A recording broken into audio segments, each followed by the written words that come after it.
Today, I really want to share with you an approach to understanding ourselves and guiding ourselves toward health that I am so excited about. I think it has great potential to help us in our human formation as Catholics. You and I, we're together in this great adventure, in this podcast, Interior Integration for Catholics. We are journeying together. I am really happy to be able to spend this time with you. I am Dr. Peter Malinowski, clinical psychologist, passionate Catholic. Together, we take on the tough topics that matter to you. We bring the best of psychology. We bring the best of human formation. We harmonize it with what we know to be true by divine revelation. We harmonize it with the perennial truths of the Catholic faith. Interior Integration for Catholics, this podcast, it's part of our broader outreach at Souls and Hearts. Souls and Hearts brings the best of psychology and human formation, grounded in a Catholic understanding of the human person, to you and to the rest of the world through our website, soulsandhearts.com.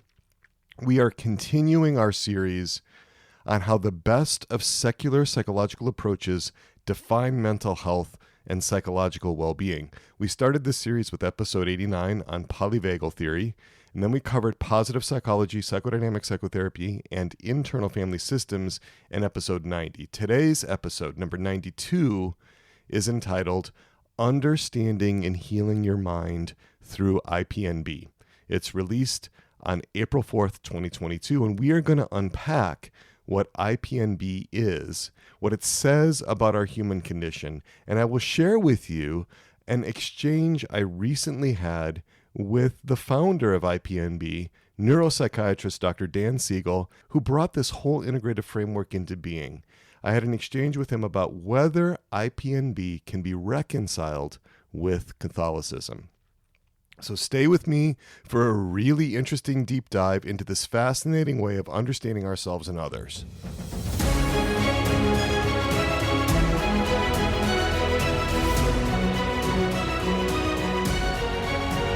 Well, let's start today by understanding what IPNB is. IPNB, that's an acronym. It's short for Interpersonal Neurobiology.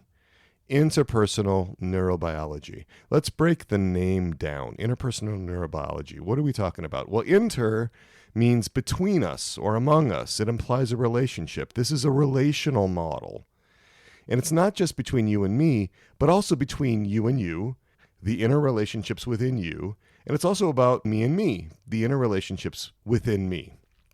So that's the inter part. And the personal part. So interpersonal, it's very relational. It's very much about human beings connecting inside and connecting with each other. IPNB is all about the way that your deep inner experiences connect with my deep inner experiences. All right, so that's the interpersonal part of it.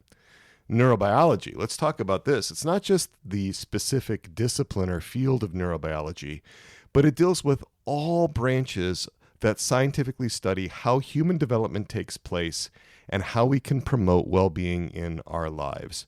Neurobiology brings in all the embodied physical dimensions of our existence.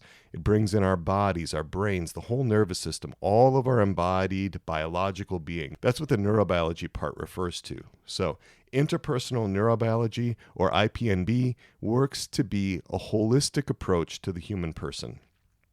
IPNB, or Interpersonal Neurobiology, was developed in the 1990s by neuropsychologist Daniel J. Siegel, and he brought together, and this is so fascinating the way he went about this, because he brought together more than 40 professionals, more than 40 experts from a wide range of scientific disciplines to discuss and demonstrate how the mind, brain, and relationships integrate to influence and change each other. That was what was so unique. Instead of being siloed just in his own academic department in neuropsychiatry, Daniel Siegel brought together all these people from all these disciplines to sit and discuss, to exchange perspectives and ways of understanding all these questions about the human mind, about our development, all kinds of things, but with a particular focus on how the mind, the brain, and relationships. How do our relationships impact our mind? What's the mind-brain connection? What's the connection between the brain and our relationships? These were the kinds of questions they were asking and trying to answer. 5 of them really seem to stand out to me. First question, what is the human mind? Second question, how does the human mind develop? Third, what does the human mind look like when it's doing really, really well, when it's functioning optimally? Fourth, how can we encourage, nurture, and cultivate a healthy, strong mind? And fifth, how can we take what we've learned about the mind and find practical applications that make a real difference in our daily lives? Guidance for how to live our lives, pointers for what we may need to change in our thinking and in our behavior to help us live more fully. And Dan Siegel, he's very practical. This is not some academic ivory tower, pie in the sky speculation that he's doing. He's an actual clinician. He works with real people with real problems. He really wants IPNB to bring healing, growth, and well-being to people. And I really like that. I'm really into that. So let's talk a little bit about what IPNB is not. First of all, it's not a therapy. It's not a way of doing therapy. Rather, it's a way of understanding that can help inform different schools of therapy. So it's not a particular therapy on itself, but it can give guidance and it can help different forms of psychotherapy, different schools of psychotherapy to understand more deeply what's going on within the human person. Secondly, IPNB, Interpersonal Neurobiology, it's not a discipline itself. It's not a specific branch of knowledge. It's not going to have its own department in a university. Rather, IPNB is a framework that draws on all the different disciplines that have a rigorous and structured approach to studying things. And these are not just scientific disciplines. All these disciplines have a place in the framework. And that framework is what's called a consilient framework. Now, what is consilience? This was a term coined by E.O. Wilson, and consilience means assessing the universal findings discovered and recognized as real or true across fields and disciplines. So consilience is all about what are the findings that hold to be true from one discipline to another discipline to another discipline, across those disciplines, universal findings that are replicated across different disciplines. And the different fields that have contributed to interpersonal neurobiology, it's quite impressive. I'm just going to list some of them in alphabetical order. Anthropology, art, biology. This includes developmental biology, evolutionary biology, genetics, zoology, chemistry, cognitive science, computer science, the contemplative traditions, developmental psychopathology, liberal arts, linguistics, neuroscience, including affective neuroscience, cognitive neuroscience, developmental neuroscience, and social neuroscience, mathematics, medicine, mental health, music, physics, poetry, psychiatry, and psychology. Lots of different sub-branches of psychology too. Cognitive psychology, developmental, evolutionary, experimental, the psychology of religion, social psychology, attachment theory, and memory, as well as sociology and systems theory. That includes chaos theory and complexity theory. All of these disciplines, all of these fields of inquiry contribute to interpersonal neurobiology. And IPNB seeks a common language for these disciplines to be able to share and discuss about these big topics, the ones I talked about before. What is the human mind? How does the mind develop? What does the human mind look like when it's doing really, really well? How can we encourage, nurture, and cultivate a strong, healthy mind? And how can we take what we've learned about the mind and find practical applications that make a real difference in daily life? Those are the questions. These are the disciplines. Interpersonal neurobiology, IPNB, brings it all together to see what are the commonalities.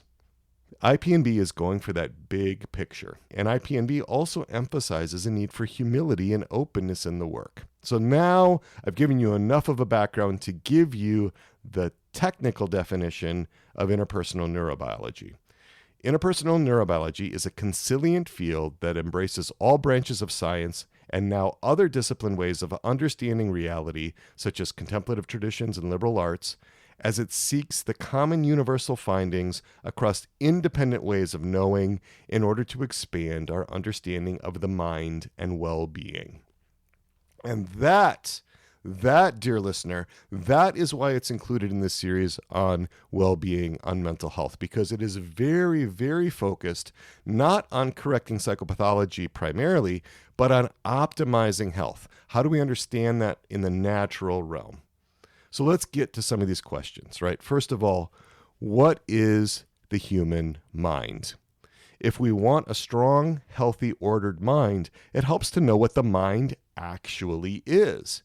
If we want mental well-being, it's really valuable to slow down and ask the question, what is the human mind? So a central question for IPNB from its very founding and to this present day is, what is the human mind? The mind in the psychological literature is rarely defined. And you all know, if you listen to me, how important definitions are. I harp about this all the time. So I really love it that Dan Siegel started by asking the question, what is the human mind?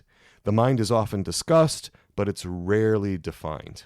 And when the mind is defined, it's most often defined as the output of the brain. This goes all the way back to Hippocrates. Our mind comes only from our brain. And it was echoed in the late 19th century by William James. He's a famous American psychologist who wrote a very highly influential book in 1890 called The Principles of Psychology. And what James argued was that the mind is essentially just the product of the brain. The activity of the brain generates the activity of the mind. So the mind's activity is understood to be solely the product of the brain's activity. But that's been challenged since then. American neuropsychologist, neurobiologist, and Nobel laureate Roger Sperry made the assertion that mental processes cannot be reduced to brain mechanisms. Even if mental processes are dependent on brain processes, that doesn't make them the same thing. And even though the mind might depend on the activity of brain cells, the firing of neurons in the brain, the mind is not the same thing as neuron firing. The mind is not the brain, and it's not just the products of nervous system activity. All right, so what is the mind? What does Daniel Siegel say the mind is?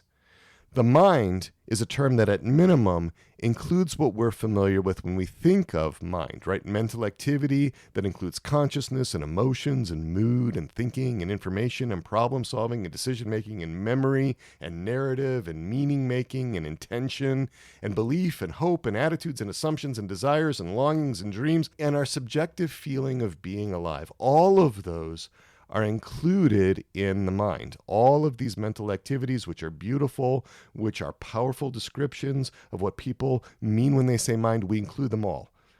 The mind also constructs its own experience of reality. This is a critical point.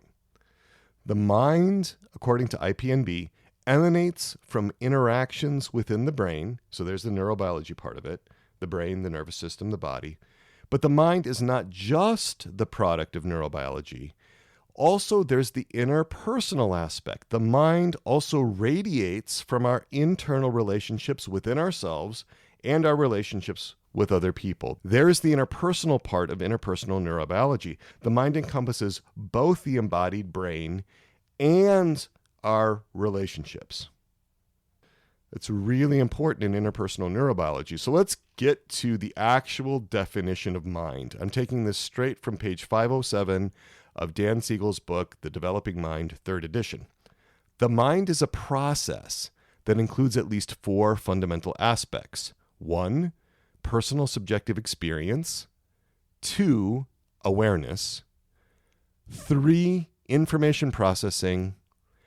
And 4, a regulatory function that is an emergent, self-organizing, embodied, and relational process of the extended nervous system and relationships. This facet of a core aspect of mind offers a working definition of mind as an embodied and relational process that regulates the flow of energy and information.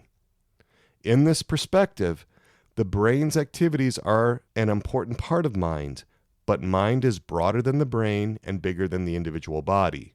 The mind is fully embodied and fully relational." End quote. Well, that's a lot. That's a lot.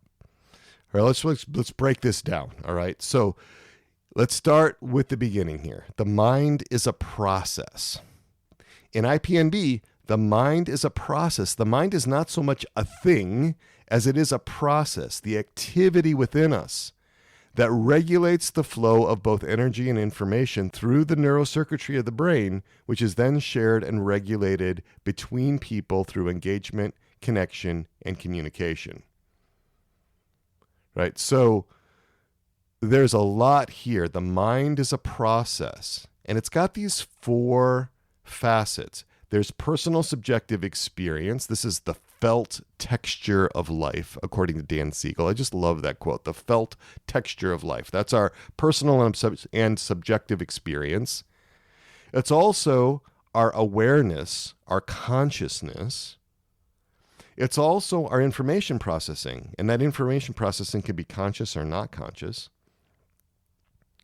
And this fourth one may be the most difficult one, that the mind has this aspect of being the emergent, self-organizing, embodied, and relational process that regulates the flow of energy and information. And that flow happens within our bodies and also between us and other people. So the mind isn't just what happens in our cranium, right, in our skull.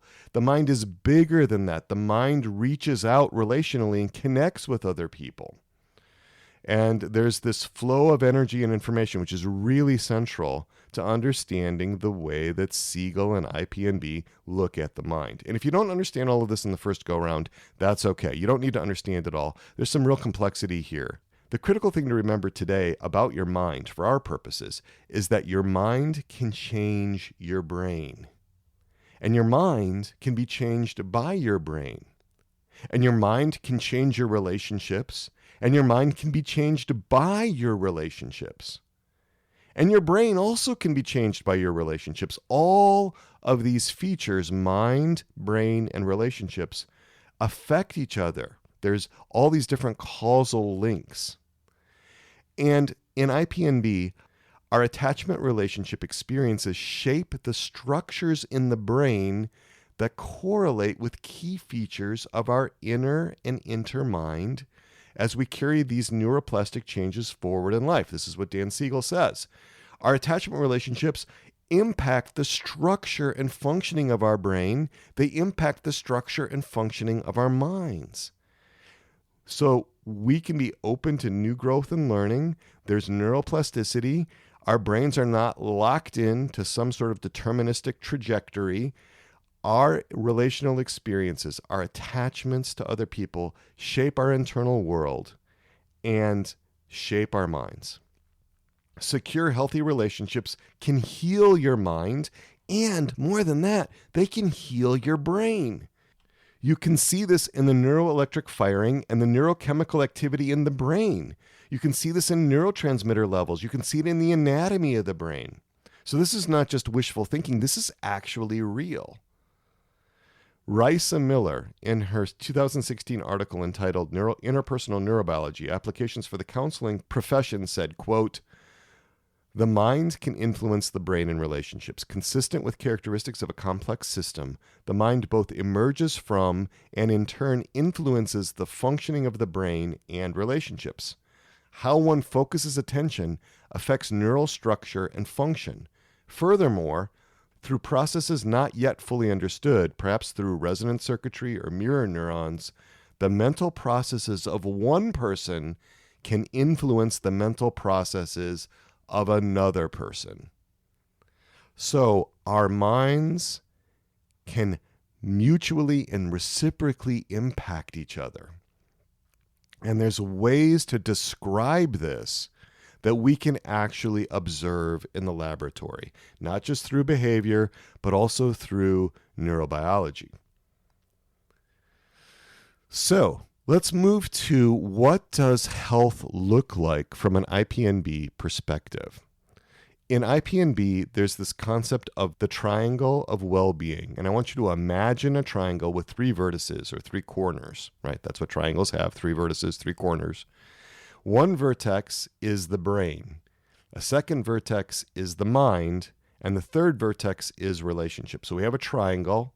We have At the top, where the point is, we have relationship, and at another corner we have the brain, and another corner we have the mind. Now, the mind is what we've been covering. Right? I've talked a lot about the mind, so I'm not going to review that right now.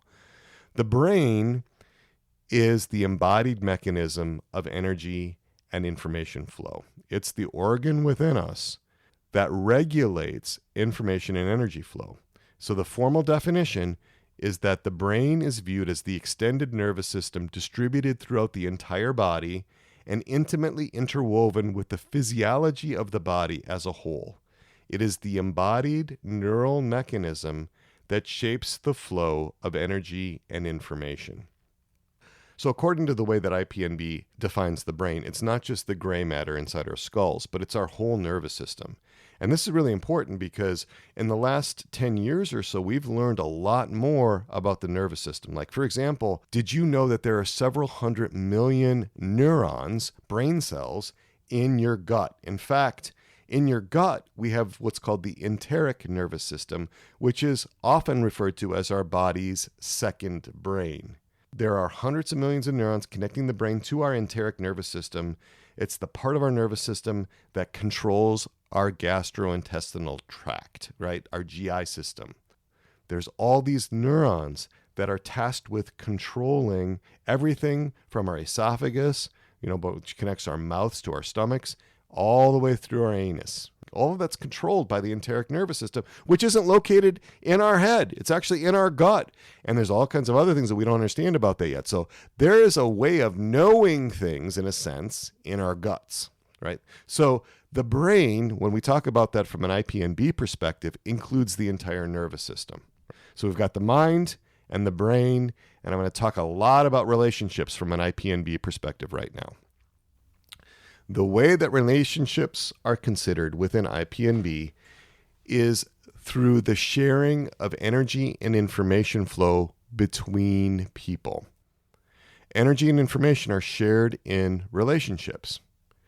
And when we are integrated, right, there is a differentiation and a linkage of parts in a system. So within the relationship, we need to be able to resonate. That's different than mirroring. It's also not about giving up your individual needs or your sense of differentiation. It's not about losing yourself in relationship. Integration is different. It's about being separate but near, connected.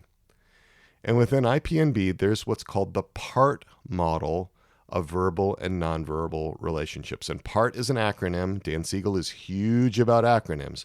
PART model stands for presence, attunement, resonance, and trust.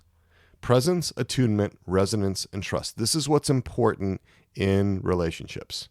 So let's go through these one at a time. We'll start with presence. Presence. There's an openness. There's an awareness of the present moment experience of relating. Presence is the portal to integration. It's an open, receptive awareness of the unfolding of the moment-to-moment experience in relationships. The opposite of presence would be this sort of unintentional kind of wandering away from another person, not registering kind of on your radar. That's not presence. What presence is this openness and awareness of the present moment experience of connection. That's presence. Second thing, attunement. This is the focus of attention being on the internal world of myself or the other person. Attunement. So there can be internal attunement, which is focusing on my internal world, what's going on within me.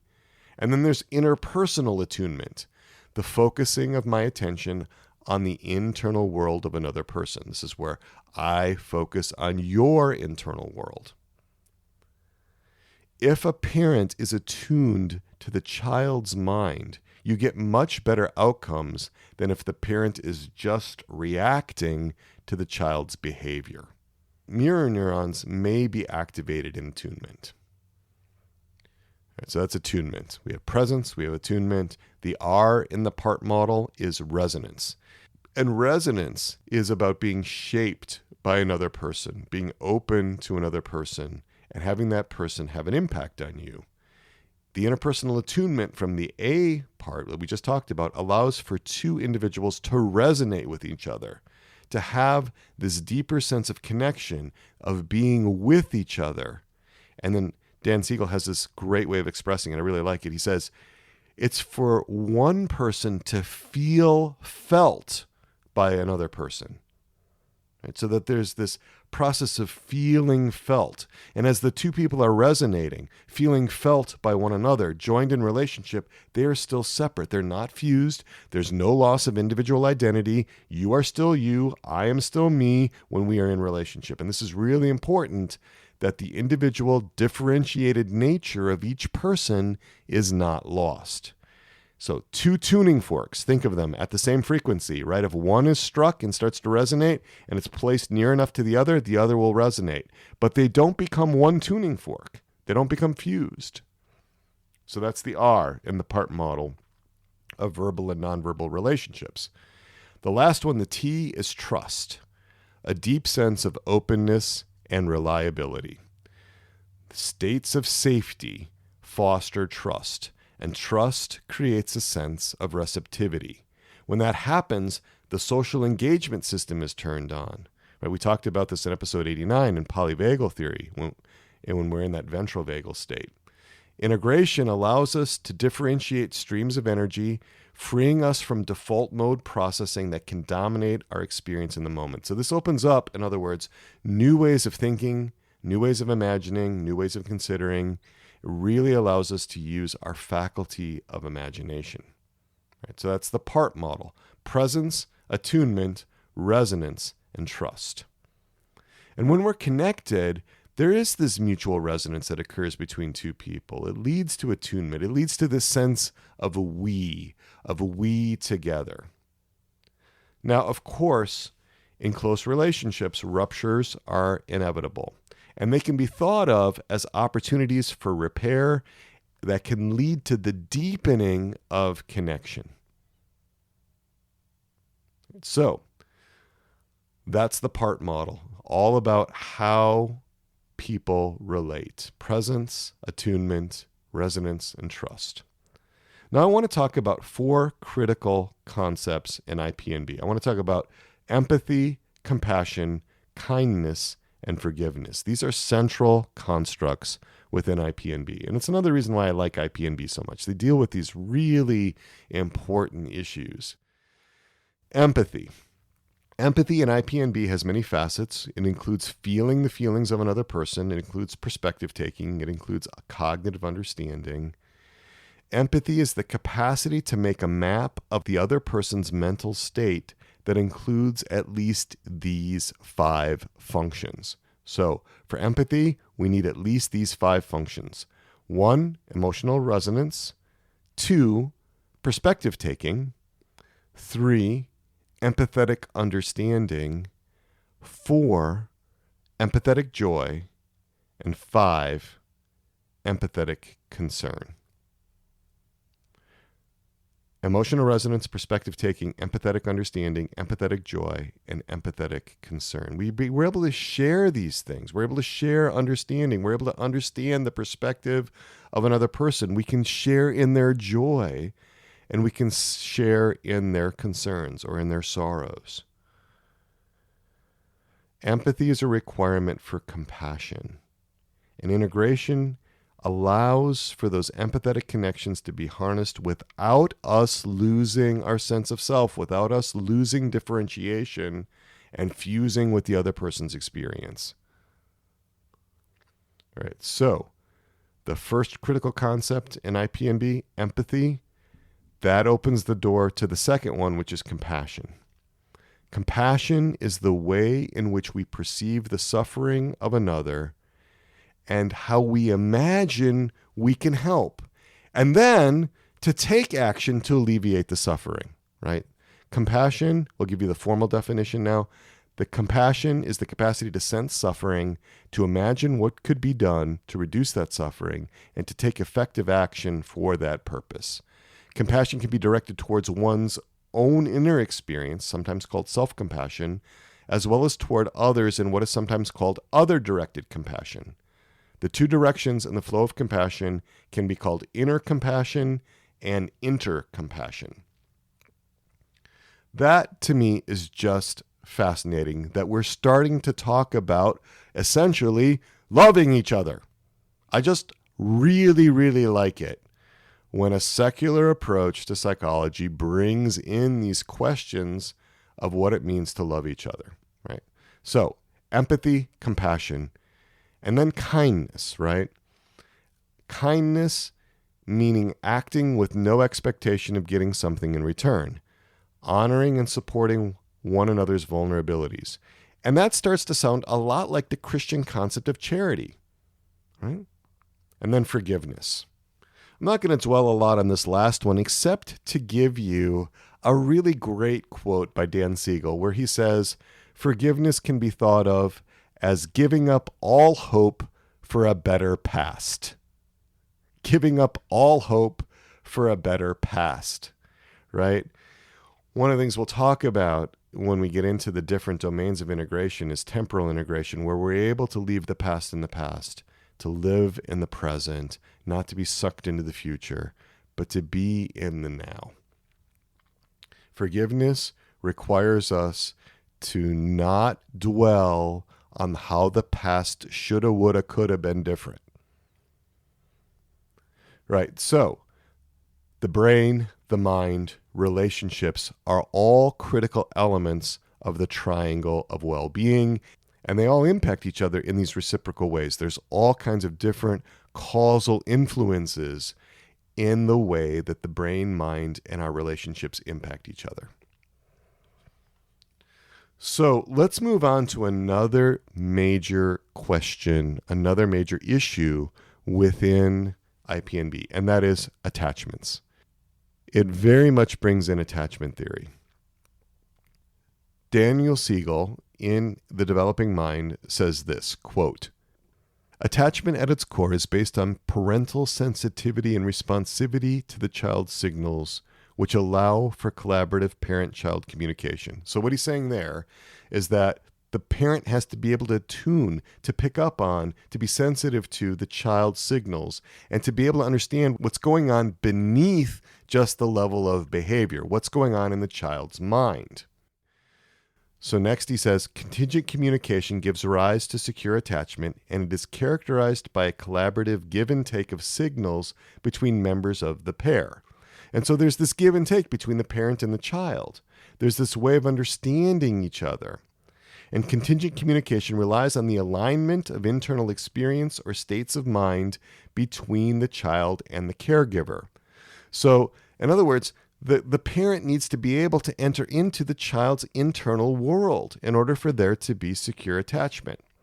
He goes on, this mutually sharing, mutually influencing set of interactions, this emotional attunement or mental state resonance is the essence of healthy, secure attachment. Remember, neural networks are activated and shaped by these relational experiences. Our relational experiences reshape not only our minds, but our brains. So Siegel has these 4 S's of building a secure attachment.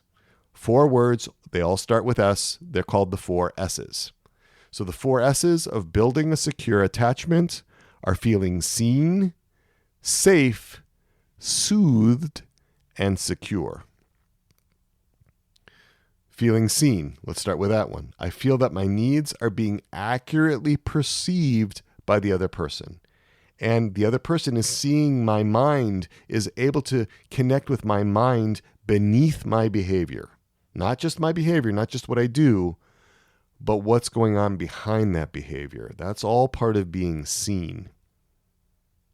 Second one, safe. Feeling safe. I feel protected from harm. I feel protected from danger. I have a sense of security.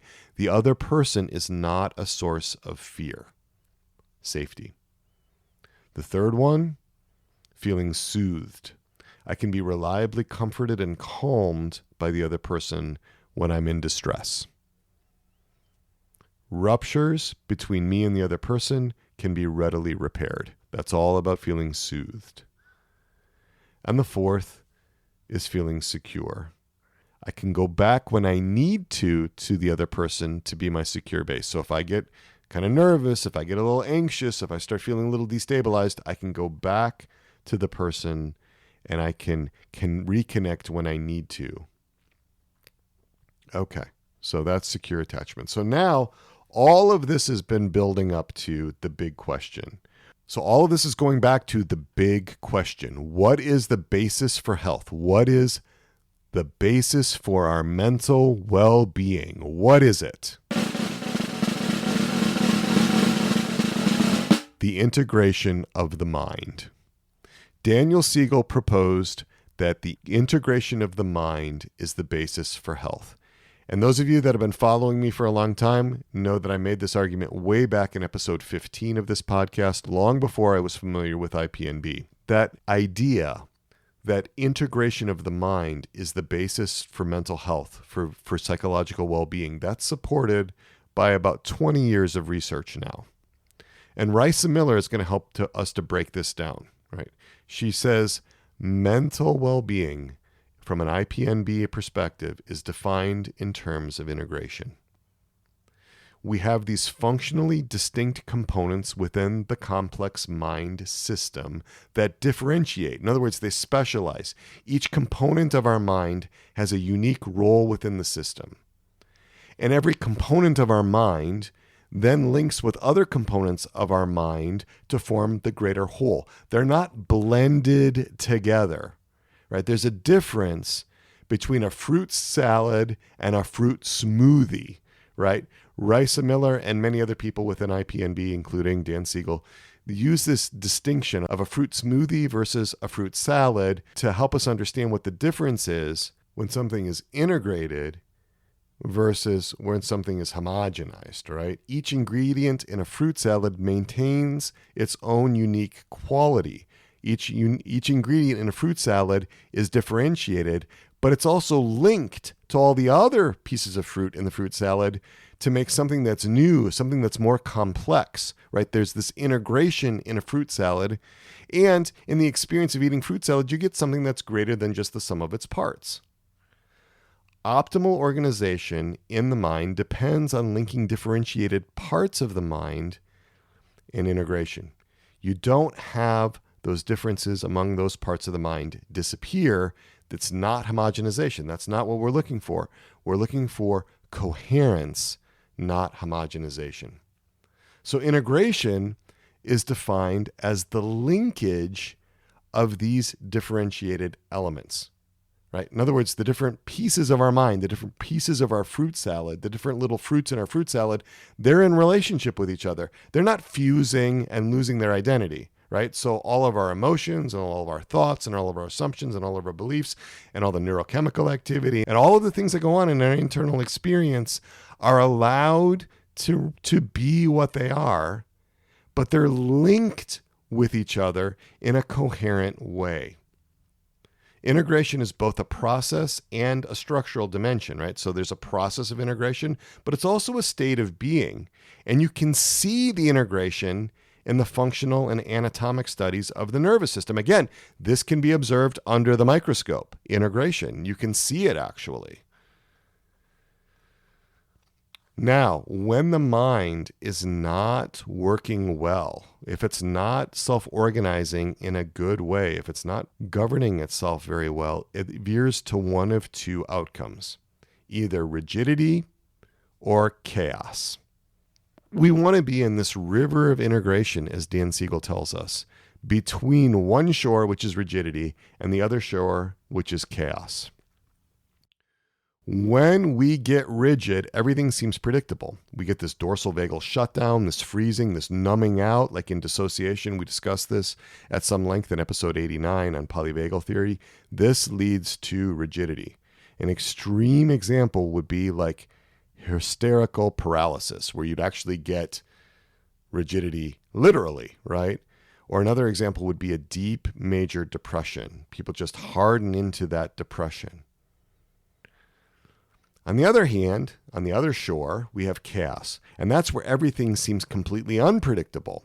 That's where you get like PTSD symptoms, right? Flashbacks and nightmares, panic attacks. Those are all ways that we can get out of kilter in our minds that go to the chaos side of things. And some psychiatric conditions have both. For example, bipolar disorder, right?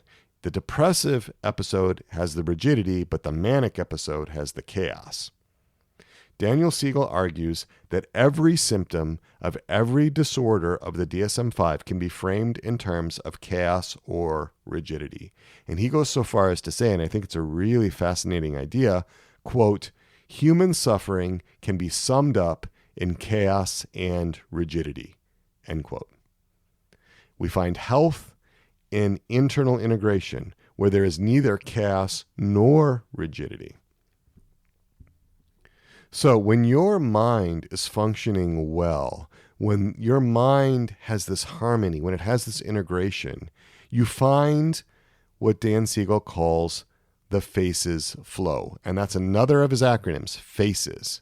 Optimal self-organization involves the integration of the elements of the system leading to harmony. That's a FACES flow. And that's when individuals are operating at greater levels of integration. They're more open to possibilities. They're more flexible in response to their natural proclivities. That's the FACES flow. And so in the FACES flow, your mind is flexible, that's the F, adaptive, coherent, energized, and stable.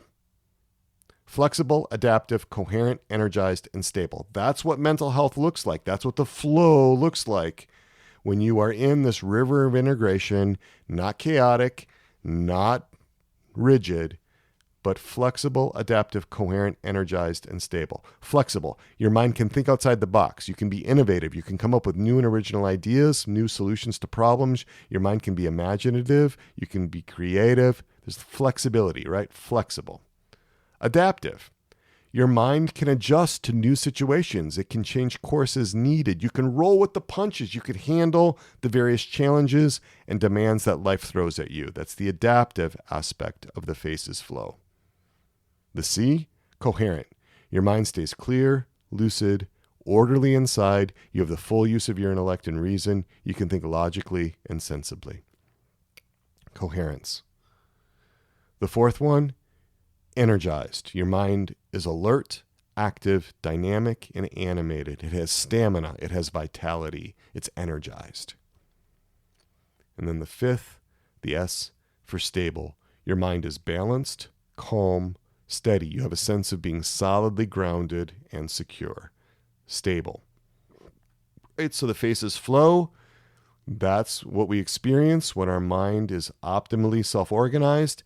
We have the flexibility, adaptivity, coherence, energy. Your mind is flexible, adaptive, coherent, energized, and stable. Now, there's a lot more to IPNB than I've already discussed. I'm going to get into these 9 domains of integration. I'm basically going to list them, and I'm going to address them really briefly. There's a lot more to this than I'm going to share with you. I'm going to give you a taste of how conceptually advanced the work in IPNB has become. Just these 9 domains of integration. So integration of consciousness, bilateral integration, vertical integration, memory integration, narrative integration, state integration, interpersonal integration, temporal integration, and identity integration. These are the 9 domains of integration: consciousness, bilateral, vertical, memory, narrative, state, interpersonal, temporal, and identity. So integration of consciousness. This is differentiating the knowing from the knowns of what we're aware of, right? It also implies the differentiation from what we know from what we don't know. And it implies that we have awareness of the body, of our mental and emotional world, of our relationships, and of the circumstances around us. It's openness to things as they are. That's the integration of consciousness. Bilateral integration means that the differentiated functions of the left and right hemisphere are connected. And remember that left hemisphere, that's the part of our brain that's more logical and linear, tends to be more literal, tends to be more verbal. And the right side of our brain is more creative, metaphoric, more nonlinear, more intuitive, more symbolic, more nonverbal. Right? So there's the sense that our brain lateralization is integrated. Left brain and right brain working in synchrony. The third is vertical integration. This is linking the body's signals and the lower neural regions of the brainstem and limbic area to the higher cortical regions. And so this implies that our entire nervous system from top to bottom is integrated, including the enteric nervous system, right? That's like the second brain in our gut, right? Our gut, our heart, our lungs, all of those have neural networks that want to communicate with our brain, right? Too many people are disconnected from awareness of their bodies, and this is actually reflected in the way that their nervous system functions. Right? So vertical integration. The next one is memory integration. And this includes linking the differentiated elements of implicit memory to the autobiographical and factual experience of explicit memory. Implicit memory is more like what we know in our bones. It's often not well articulated. It includes things like body memories, right? We need to be able to integrate our memory, especially when there's been trauma. Traumas become implicit memories, schemas. We get stuck in the past. In order to integrate memories, we must take these implicit memories and we must make them explicit so that we can think about them, so we can engage with them, and so we can weave them into the narratives of our lives, the stories of our lives in a coherent and meaningful way. Memory integration, really, really important.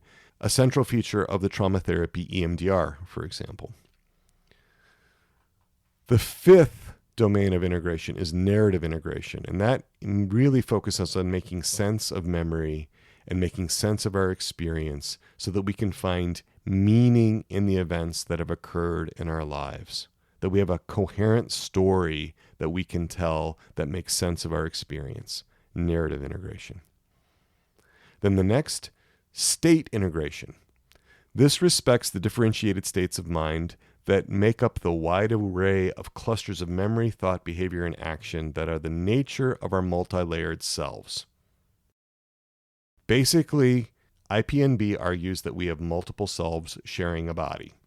Right? And in IFS language, that's somewhat analogous to parts. They're thought of differently in IPNB in some ways, but there's the sense that we need to be able to respect these different states of mind, these different modes of operating, and have a way of integrating them that makes sense. That's state integration.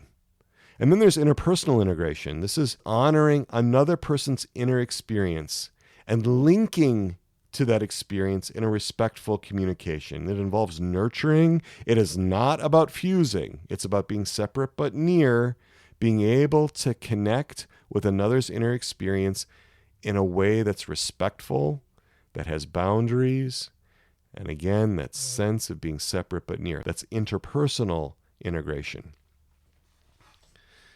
Temporal integration is the eighth domain of integration, and that involves the capacity to represent time or changes in life and reflect on the passage of time.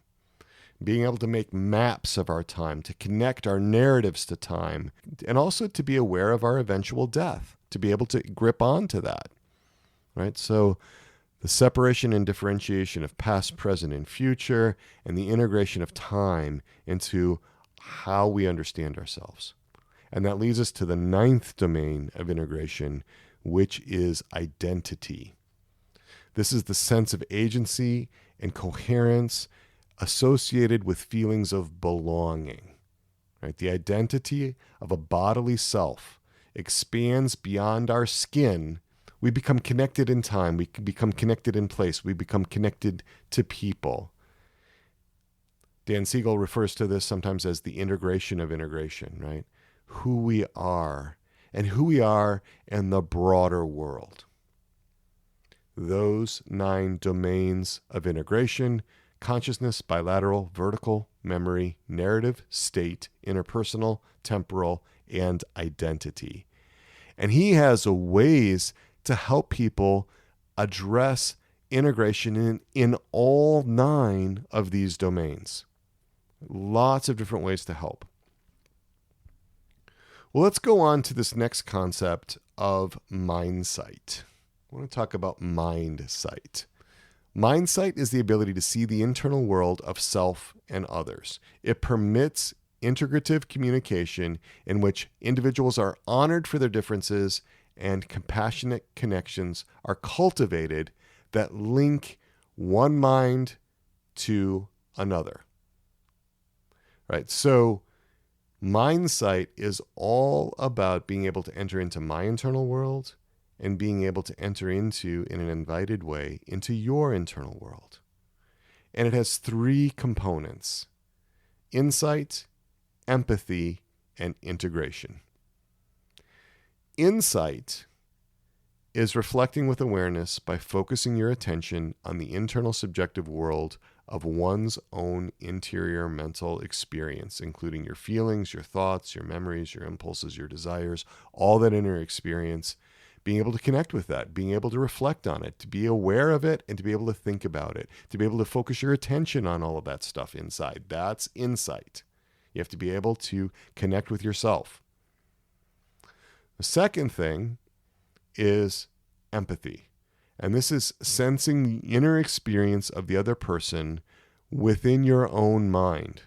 So when I'm empathizing with you, I'm sensing your inner experience and I'm forming a mental map of what's going on inside of you. Again, this is where we go back to feeling felt by the other person. This is where, there's the sense of, oh, the other person really gets me. The other person really understands me. And that's the foundation of a supportive relationship, empathy. So we have insight, we have empathy, and we have integration.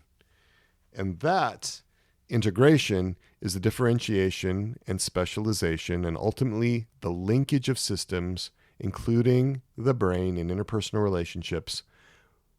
And if we don't get that, if we don't have that integration, remember, that's where chaos or rigidity, or both chaos and rigidity, emerge, resulting in this mental dysfunction, right? When we're integrated, we've got this harmony, we've got this flexibility, we've got this adaptability, we've got this coherence, we've got this stability, we've got energy. That's that faces flow we talked about before. So mindsight, the definition of it on page 506 of the Developing Mind, 3rd edition, is the ability to see the internal world of self and others, not just to observe behavior. It is the way we not only sense, but also shape energy and information flow within the triangle of mind, brain, and relationships, and move that flow toward integration. Using mindsight, integration made visible is kindness and compassion. So using mindsight, when that integration becomes visible, what that means is that you see kindness and compassion lived out. Integration made visible is kindness, it's compassion, it's well-being. Well, how do we get there? How do we get there? Well, there's lots of recommendations from Dan Siegel in his Interpersonal Neurobiology, lots of models, lots of acronyms. You can check out his website at drdansiegel.com, drdansiegel.com. There's lots of resources there if IPNB resonates with you. Lots of books and courses and blogs and videos, all kinds of things. Most of it's free. He's a very good speaker. He's a very good presenter. He's a very good teacher. And he's done a lot to help parents raise very young children, informed by the science of IPNB, and to help parents and their adolescent children understand and connect with each other.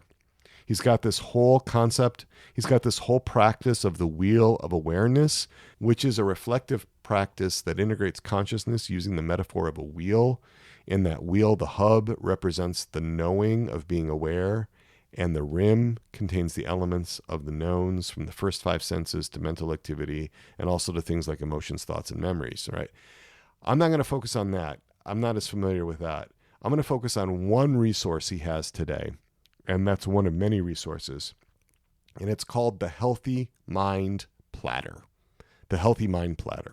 So what is that? Well, back in 2011, some of you may remember, the USDA changed from the food pyramid to a food plate. For 19 years, the food pyramid reigned supreme. But then back in 2011, it was deconstructed, it was taken away, and the USDA offered us a food plate. And this inspired David Rock and Daniel Siegel to design the Healthy Mind Platter. And the Healthy Mind Platter has these 7 daily essential mental activities that are necessary for optimum mental health. These 7 daily activities, They make up the, quote, mental nutrients, end quote, that's how they describe it, that your brain and your relationships and your mind need to function at their best. These are the 7 critical daily activities. And by engaging every day in each of these activities, you promote integration in your life. You enable your brain to coordinate and balance its activities, right? So these essential mental activities strengthen your brain's internal connections and also your connections with other people and the world around you. So here is the list of the ingredients on the healthy mind platter. What are those elements? 1, sleep time. 2, physical time. 3, downtime. 4, focused time. 5, playtime. 6, time in, and I'll explain what that is. And 7, connecting time. Sleep time, physical time, downtime, focus time, playtime, time in, connecting time. Those are the components of the healthy mind platter. And I'm going to draw from various resources in describing these, some by Dan Siegel, but also a video by Marie Hollowaychuk, and also a Psychotherapy Networker article called The Healthy Mind Platter, which was published in May of 2020. So we're going to go through these. We'll start with sleep time. When we give the brain the rest it needs, we consolidate learning and we recover from the experiences of the day. It's really important to get good sleep because sleep directly affects inflammation in the brain. When we get 7 to 9 hours of quality sleep, the active neurons, the toxins they secrete, that can all get cleaned up. And if we're not getting enough sleep, we're likely to have brain inflammation, and that leads to a decreased ability to focus, problems in memory, mood instability. It even impacts the way that we process calories. So good sleep helps us with memory consolidation, with memory processing. It helps us with learning. It helps us with task integration. It helps us with emotional regulation. It helps us with positivity. It helps us to have better insight, increases creativity, and improves problem solving. And most of you know that when you don't sleep well, you're going to have deficits in your cognitive functioning. All right, so that's sleep time. Let's talk about physical time. What's happening in physical time? Well, when we move our bodies, especially aerobically, we strengthen the brain in so many ways, right? We maintain brain health and plasticity. Physical time helps us with learning and memory. It helps us to improve our cognitive and executive functioning. It enables us to focus even when there's distractions. Lots of benefits of physical time, reducing stress, anxiety, depression. We've known about this for a long time. Physical time. The third component of the mental health platter is downtime. And downtime is when we're just not focused, we don't have a particular specific goal. We can kind of let our mind wander. We're just relaxing, kind of vegging out, right? Letting the brain have some time to recharge. This is the space where we're just chilling, not doing anything specific, and our minds actually need this. And that's in contradistinction to those moments when we're just getting distracted. That's not what we're talking about. This involves letting our minds wander, right? And we're relaxing in that. So it allows our brains to recharge. It permits some integration of previous thoughts and experiences. And often when we're having some downtime, we get this generation of new insights because there's integration that's happening between the left and right hemispheres. That happened to me today. There was something I was thinking about for the next podcast, and I didn't have a way of kind of working out how to do it. And I took a break, and I was just sort of reflecting and thinking and sort of just having some downtime, and boom, the answer came to me, right? So when we're struggling with a complex problem, when you're starting to get anxious, when you're hitting the wall, it's okay to take a break, and that sudden insight often follows. Downtime is really, really critical. All right, so that's the third one. We have sleep time, physical time, downtime. Let's talk about focus time. And this is when we closely focus on tasks in a goal-oriented way, when we take on challenges that make deep connections in the brain. This is time where we spend focusing on some external project in a goal-oriented way.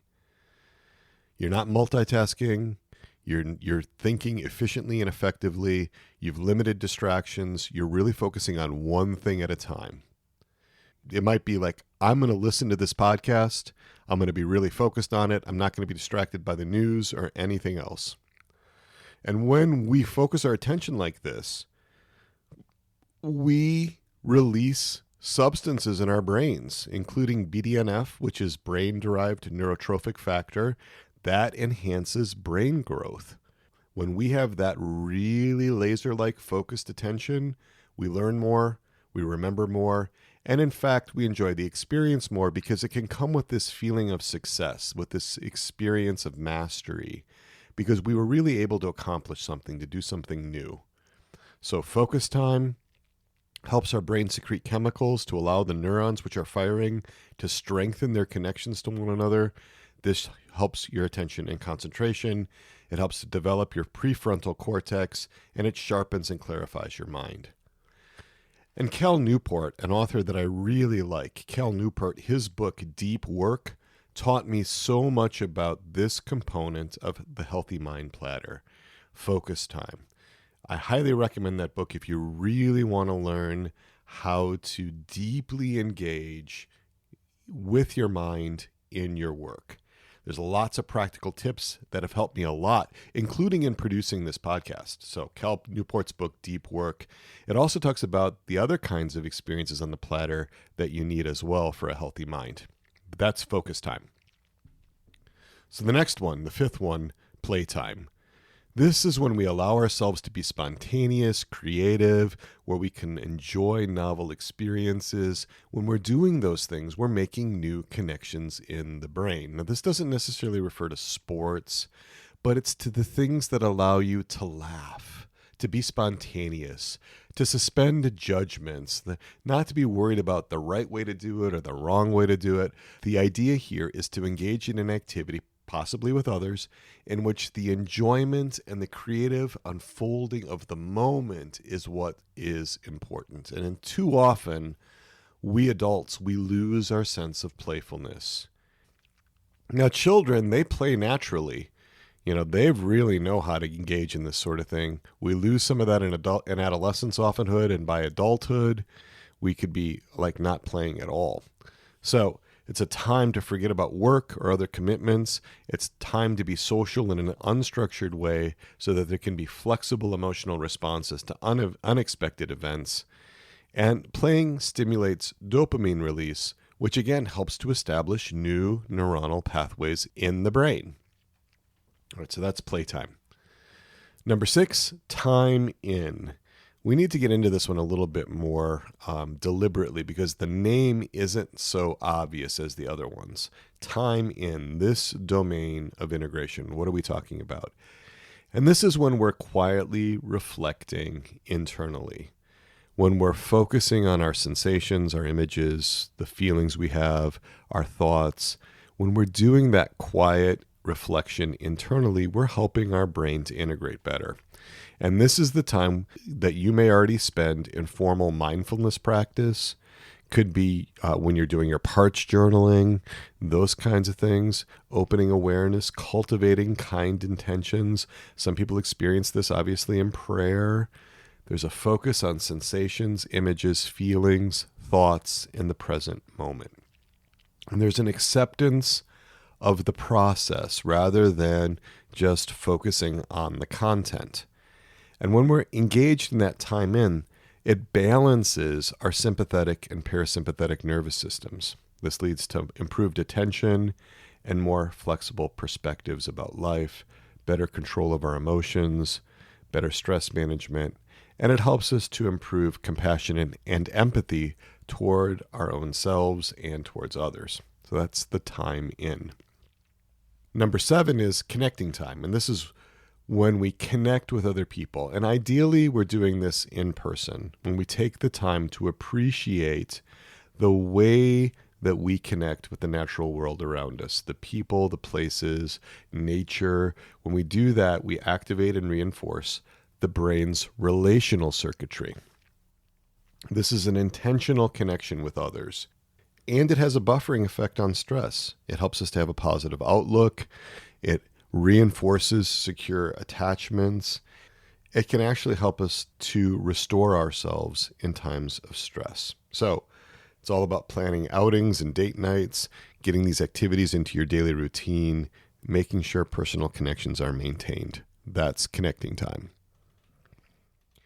Those are the 7 components of the healthy mind platter: sleep time, physical time, downtime, focus time, play time, time in, and connecting time. All right, well, some of you may be asking, okay, this is all interesting. How do we connect interpersonal neurobiology with Catholicism, right? How do we do that? Well, I'm in this 6-month intensive course with Dan Siegel right now. It's his comprehensive interpersonal neurobiology course. And as part of that course, we have these Q&A sessions. And I've been really interested in how open the IPNB model might be to Catholicism. I wanted to ask Dan Siegel his thoughts about that. Remember, IPNB being this conciliant framework, it draws from so many disciplines, and not just scientific ones, right? But any discipline with a rigorous approach to learning. Remember, in that list, there were the liberal arts, there was poetry, there was even the psychology of religion, contemplative traditions. And remember, I like Dan Siegel. I think he's very approachable, very open, very receptive. I have a deep sense that he has a big heart. He's got a lot of concern about us and our human condition, a genuine compassion for his neighbor. This is not just an academic figure kind of operating in some kind of vacuum, some kind of intellectual vacuum. No, he's a real live human being, right? So I asked him, I sent him this question, because you can submit questions to these Q&As and he'll answer them there. And if he doesn't get to them, then he will write you a response. And so I asked this question and he wrote a response. So the question is this: how does the integrative, multidisciplinary framework of IPNB, which draws from the findings of so many fields, consider the wisdom based on divine revelation that revealed religions such as Judaism, Christianity, and Islam claim to offer about human well-being to their followers? Or is that way of, quote, knowing, end quote, considered unscientific or not rigorous, and therefore not invited into the IPNB framework? Right? So that's what I was asking him. Can the IPNB framework include that which is given to us by God in revealed religions? Is there a place for that kind of knowing, for that kind of information, for divine revelation? Or is there no seat for that kind of information at the IPNB table? And he responded. I'll read this entire response. It was kind of lengthy, but I want to give it to you all so that you have the entire context. So he wrote in response, "Thank you for the question, Peter. Initially, IPNB was created through the weaving of Western-based academic disciplines from math and physics to biology and psychology to sociology and anthropology. It began with an effort to ask, what is the mind and how are the mind and brain related to one another? As the notion of consilience later became clear, the approach broadened to include any disciplined way of understanding the nature of reality. For that reason, systematic, disciplined ways of exploring reality, questioning what emerges, and then reconsidering what is found in an attempt to build a broad framework for understanding that includes the ancient wisdom traditions of indigenous knowledge and contemplative insights. In meeting with religious leaders from the faiths you have mentioned, the plane of possibility view as generator of diversity seems to fit with the deepest aspects of their teachings, part of what Aldous Huxley and Houston Smith might have referred to as perennial wisdom. I have also met with some teachers, not leaders, but local teachers in various faiths, who say their view is the only true view, and that to try to find a consilience across ways of knowing from various religions and from science is an assault on their unique and privileged, quote, knowing of what the truth is, end quote. In this case, that mental stance of absolute belief in the veracity of their perspective is not part of a consilient mindset, and so it is difficult to see how, though their views would be welcome to be examined, not just accepted because the individual believes them to be true, people with such a viewpoint would collaborate in looking for common ground. I hope this response makes sense. Okay, so that was a lot to try to take in. You can see how conceptually dense Dan Siegel is, even in responding to a question like this. So let's just review the response. He said that in meeting with religious leaders And I had mentioned Islam, Judaism, and Christianity. He said, in meeting with religious leaders from these faiths, the plane of possibility view as the generator of diversity seems to fit with the deepest aspects of their teachings. Or in other words, he's saying that, yeah, it looks like it fits in some ways with how we understand reality to be in Christianity or in Judaism or in Islam. But he's also saying that if a person clings to the certainty that what was revealed is true and there's no room for questioning it or examining it, if, quote, the mental stance of absolute belief in the veracity of their perspective is there, right, then it's difficult to see how they can engage in a conciliant framework. All right, and so I thought his response was gracious. I appreciate his directness and his honesty. I was not surprised by the content. The way I interpret this is that there's not room in IPNB, from Dan Siegel's point of view, for one to be Catholic and to hold on to the core tenets of the faith without questioning them, right? And still participate in this conciliant framework where you're searching for common ground.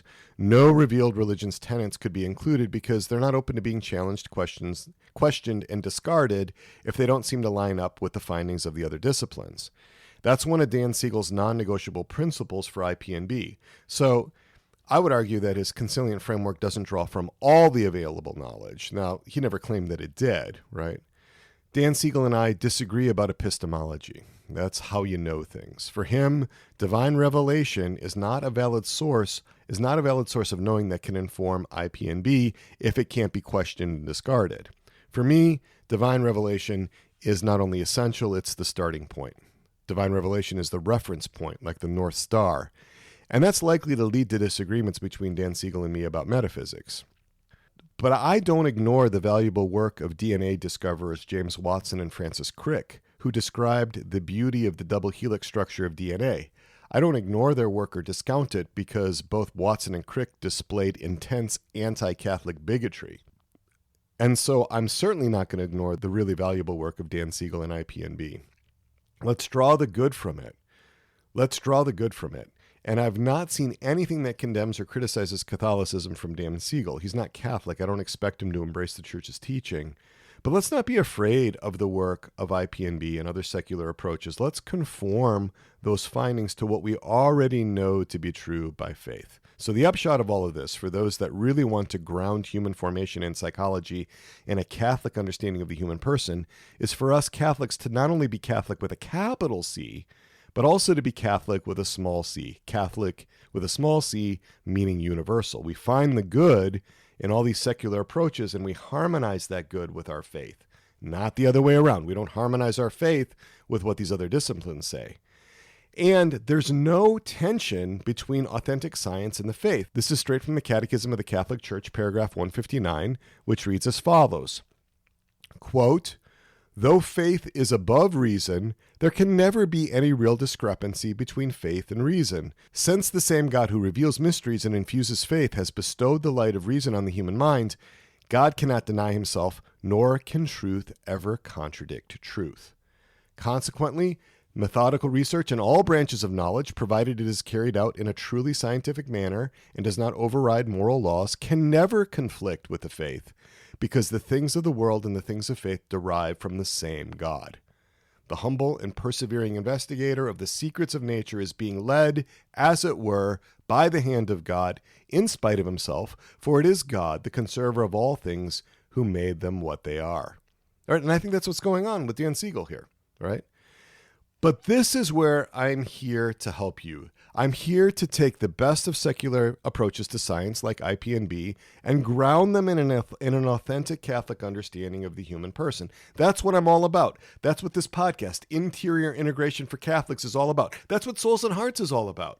So I accept the authority of the Catholic Church to teach definitively in the areas of faith and morals. That's my starting point. I hold those truths to be indeed true. I'm open to the possibility and potential that I have for misunderstanding some of those truths. I have misunderstood some of those truths before, misinterpreted them. And I may well be misunderstanding some of those truths now. But one main reason for divine revelation is to show us those truths that we could have never figured out using the light of human reason alone. I really do believe that the reason our Lord Jesus Christ came at the moment he did in human history was because the Greeks had gotten about as far as natural reason would take them in philosophy, and the Romans had gotten about as far as natural reason would take them in law. So, my mission, my calling, is to bring to you the best of psychological and human formation resources firmly rooted in a Catholic anthropology.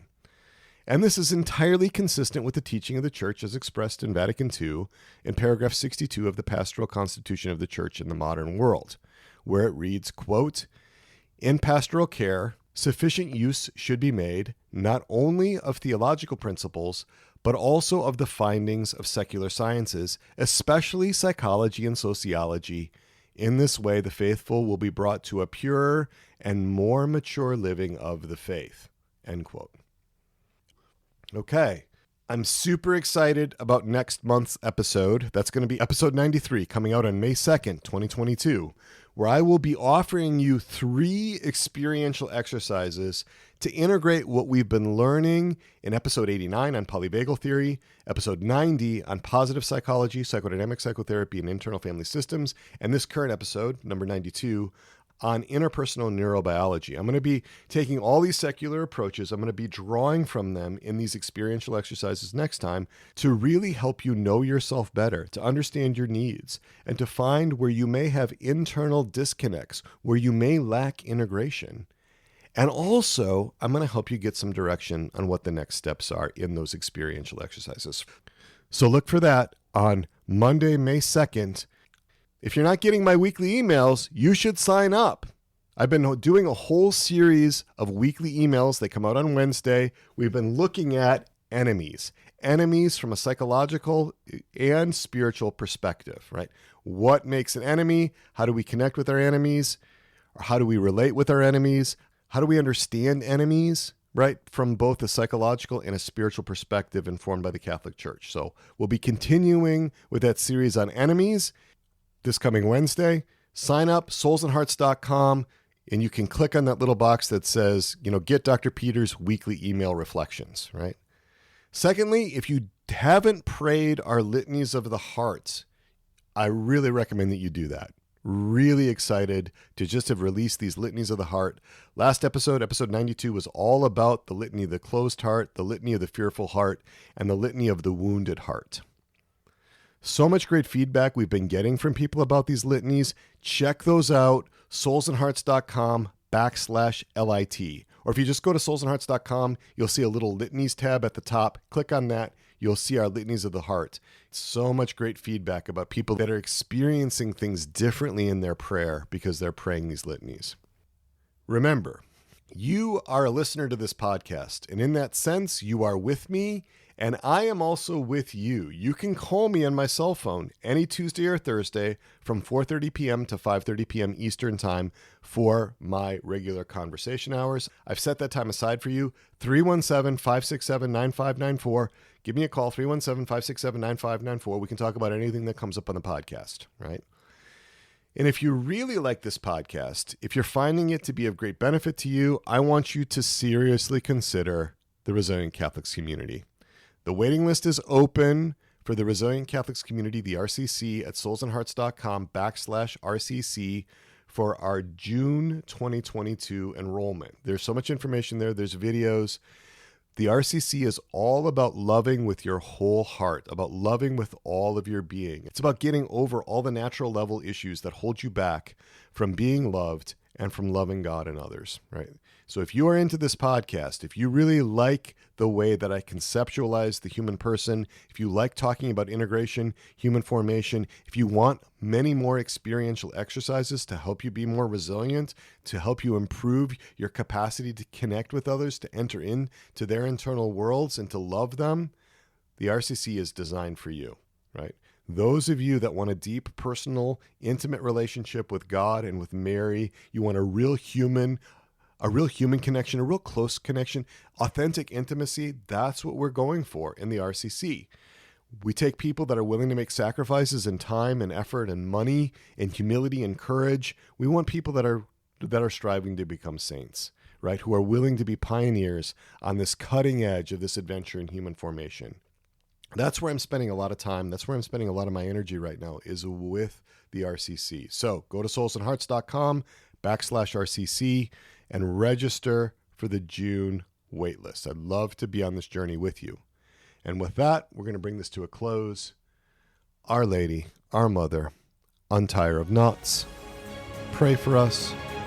St. John the Baptist, pray for us.